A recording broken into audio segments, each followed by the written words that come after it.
U.S. arrests 2 suspected Chinese agents in Beijing-directed scheme targeting faith group Falun Gong. Taiwan may receive U.S. surplus weapons as the island urgently strengthens self-defense. The number of marriage registrations in Chinese provinces keeps decreasing rapidly. Netizens give reasons.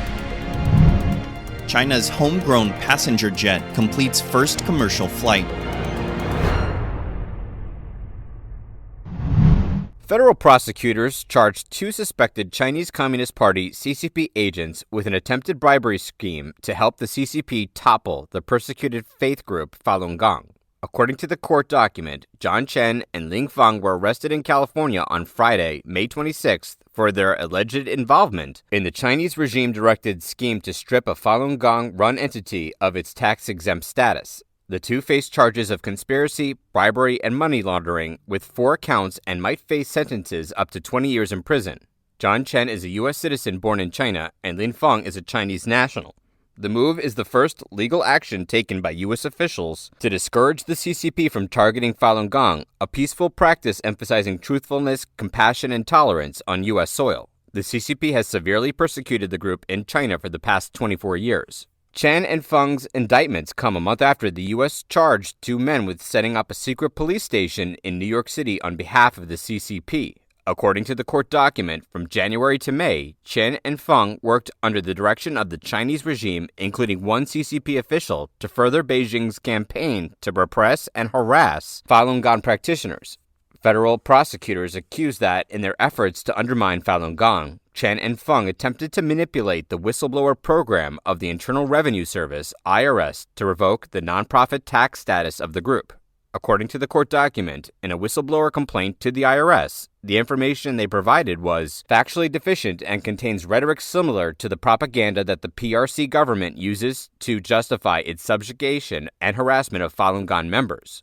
After filing the defective whistleblower complaint to the IRS, they met an IRS official who was an undercover officer and paid $5,000 in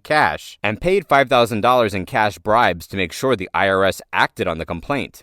In another meeting later, the 2 offered the secret agent a $50,000 cash reward for opening an audit.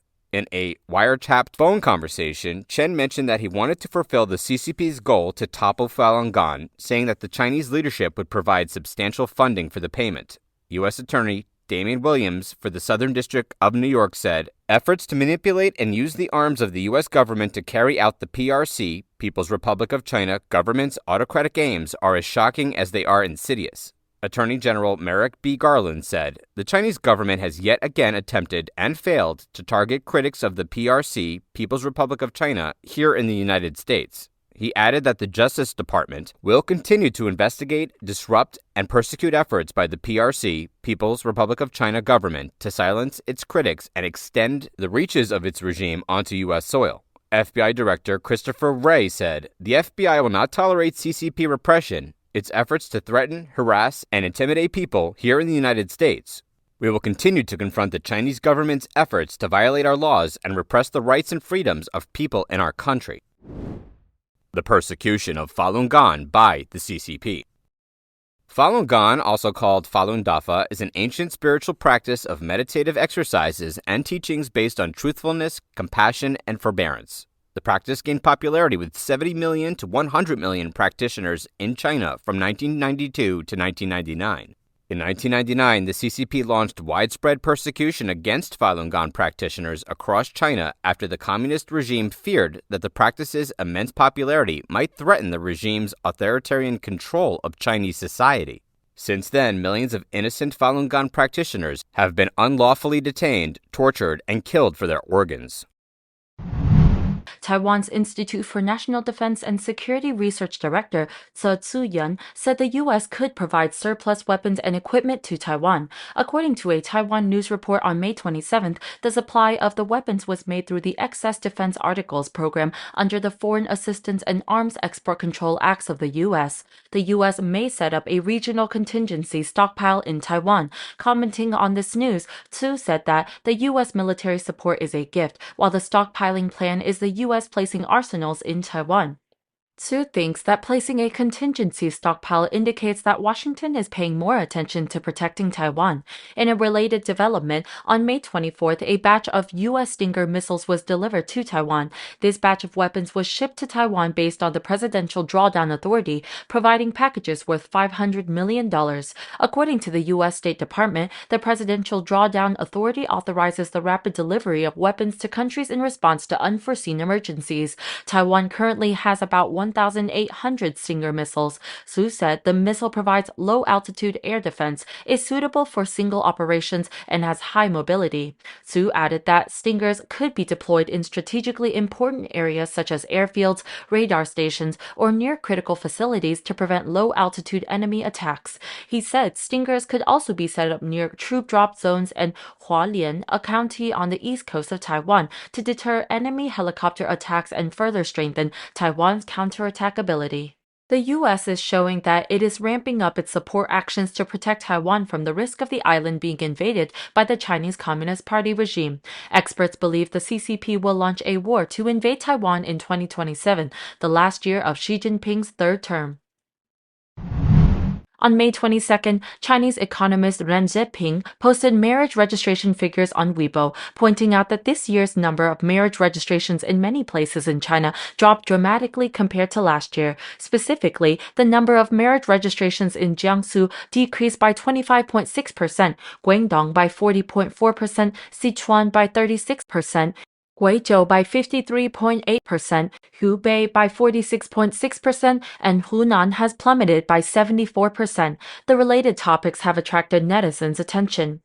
Regarding this, the famous Chinese blogger Nadi Guobei posted, "Working hard, working overtime, being squeezed and getting nothing back. However, I can still earn some income, even have a little surplus, and sometimes go shopping for entertainment.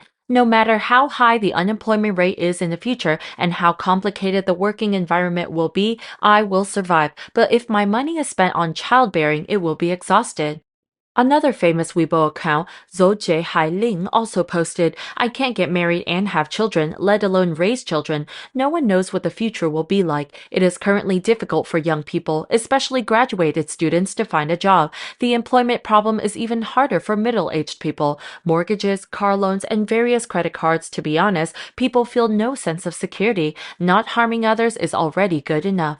Chinese media Sanlian Life Weekly did a small poll on May 23rd asking, "What do you think about the rapid decline in the number of marriage registrations?" attracting many comments from netizens. Netizens said, "On the one hand, it's due to salary cuts and unemployment on a large scale. On the other hand, housing prices and wedding costs won't decrease, not to mention a large amount of childcare costs in the future. The more you try to earn more living, the poorer you are, and the less likely you are to get married and have children. A vicious cycle only for the GDP figures. Life is so stressful. I often have to work overtime and don't have weekends off. I don't have time to meet people of the opposite sex, let alone fall in love and get married. I have exhausted myself just to survive." Getting married and childbearing now equal to producing more chives for the government. In an effort to compete with industry giants like Boeing and Airbus in the international aviation market, China's first domestically made passenger plane took to the skies for the first time on a commercial flight. According to AP News, the C919 aircraft, produced by the Commercial Aviation Corporation of China, or COMAC, carried roughly 130 people on the flight. The plane departed on May 28th morning from Shanghai Hongqiao Airport and landed in Beijing less than 2 hours later. The government-owned China Eastern Airlines operated the trip, and the plane's side was emblazoned with the words, "The world's first C919. Wall Street Journal reported that after a 16-year development program, plagued by delays, the flight took off around 10 minutes ahead of schedule, with a maximum range of about 3,500 miles and seating up to 192 passengers. COMAC's jet attempts to compete directly with Airbus and Boeing in the single-aisle jet market. The most popular aircraft typically utilized for domestic and regional flights are the Airbus A320 and the Boeing 737. While COMAC designed many of the C919's elements, some of its essential pieces, like its engine, are still sourced from overseas. State broadcaster CCTV said, "In the future, most passengers will be able to choose to travel by large, domestically produced aircraft. The current challenge for COMAC will be to increase production quickly enough to take a meaningful share of over 6,000 new single-aisle jets China will probably need in the next 2 decades. Citing remarks from Zhang Yujin, COMAC's deputy general manager, The Guardian presented that the company had taken about 1,200 orders for the C919. Zhang added that COMAC intended to increase annual production capacity to 150 models within 5 years.